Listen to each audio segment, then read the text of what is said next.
Welcome to Behind the Lines, coming to you from the socialist, Marxist lines of Washington State. It's a crazy liberal petri dish for the rest of the country, folks. Stay up to date with all the great news right here. Well, I'm continuing with yesterday's report about crime issues in the big city of Seattle. And specifically, I'm talking about rape. Rape has become a major issue in the city. There have been over 20 rapes already in 2021 that are being pursued in court.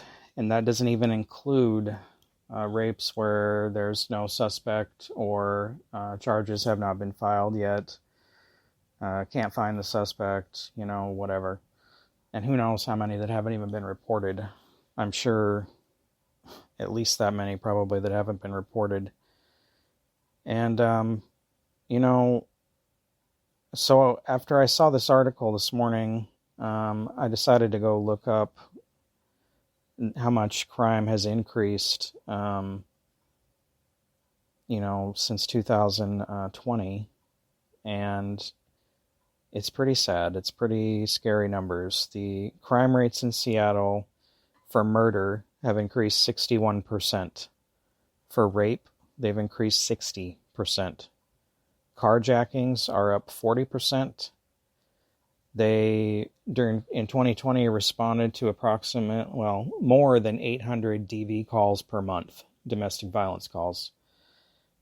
Domestic violence homicides in 2020 quadrupled. SPD responded to 38,288 property crime calls in 2020. And, they don't even really do anything with those.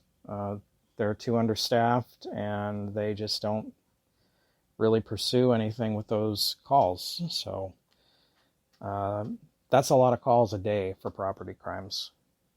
And burglary was up 35% in 2020.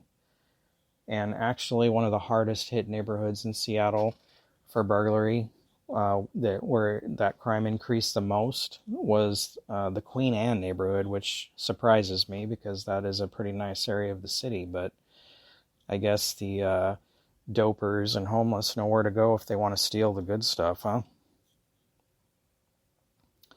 You just have to ask yourself why these numbers are allowed to go on. Those numbers are outrageous. There's over 700,000 people that live in the city. The SPD is down to about 1,300 police officers now. They have one of the smallest departments for that size of city in the entire country. So how are they supposed to respond to all these calls a day? It's impossible. It is impossible to keep up with that amount of call volume and actually be effective at doing something about it. This is why defunding the police department and reducing the number of officers and cutting specialized units is a very bad idea. The sex offender unit in Seattle has been cut to 2 officers. 2. How are 2 officers supposed to maintain all the sex offenders?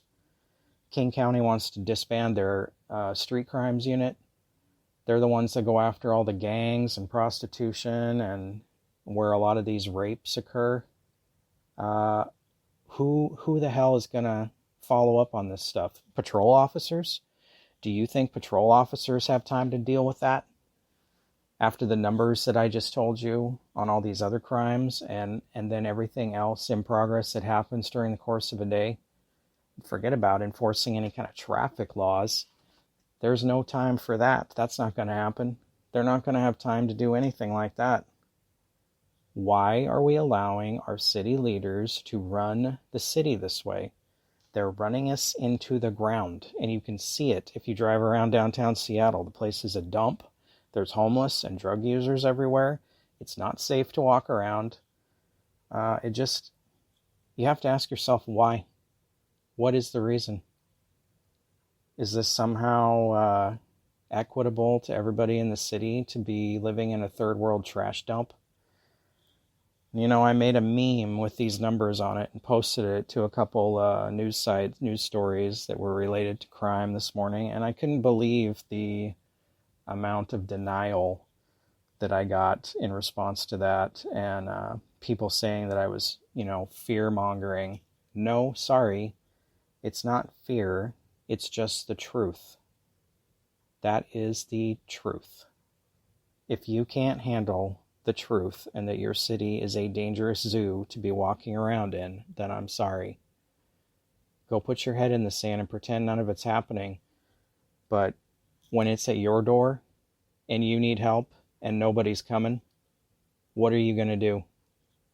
A friend of mine had his RV stolen and managed to locate it himself on the street. Called 911 to get an officer. They told him they'd send somebody, don't approach it, whatever, in case the person that stole it is still in it.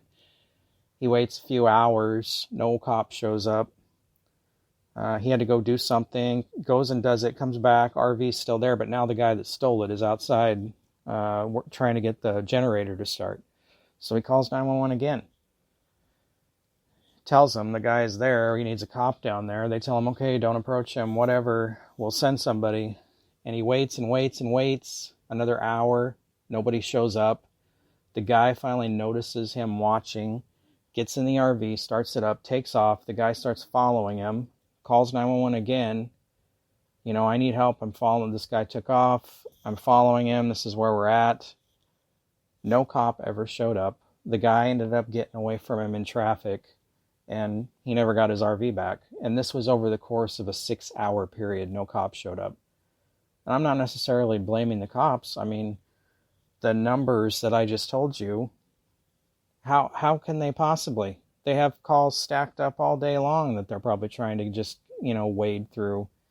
And people question them, about the amount of overtime they work and how much they made during the course of the year from working all that overtime. What are you talking about? Look at the numbers. Do you want any of this stuff taken care of, or do you just want, nobody to ever handle anything? And what if it's you? How would you feel if somebody steals your stuff or assaults you and you're waiting for hours or no cop ever shows up? What do you expect them to do?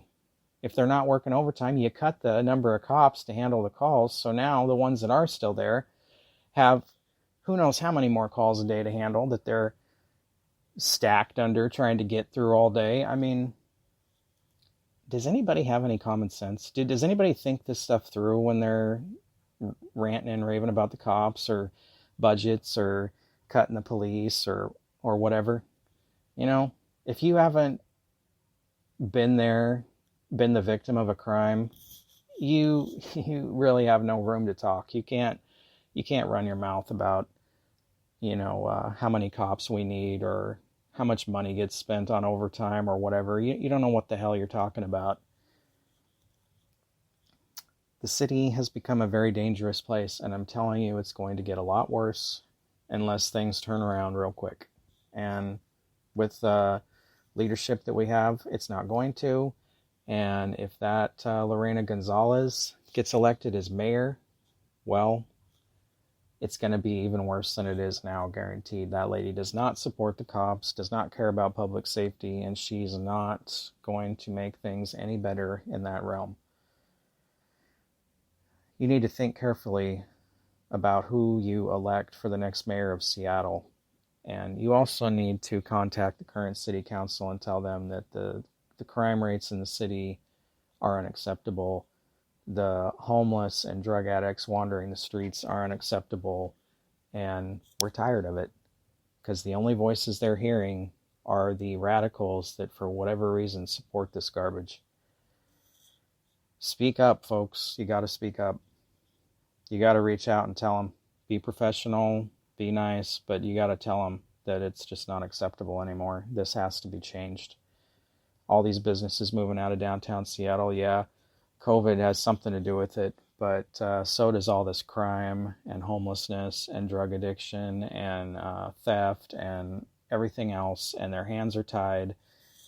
The stores can't go after people that steal. The city seems to just want to let that happen, Crimes of poverty, they're okay. They won't even be prosecuted. So Anyway, more good news from the big city. So be safe out there, folks. I hope you have a great day. Head on a swivel.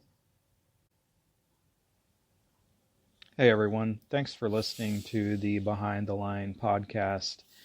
I hope you will subscribe to the channel so you can get regular updates. And if you're listening to this on YouTube, I hope you will also like it, share it, and subscribe on YouTube as well. You can find us on YouTube, Facebook, Anchor, Spreaker. We're on various other podcast platforms. And you can find me on LinkedIn under John Washington. Again, thank you for listening. We appreciate your support.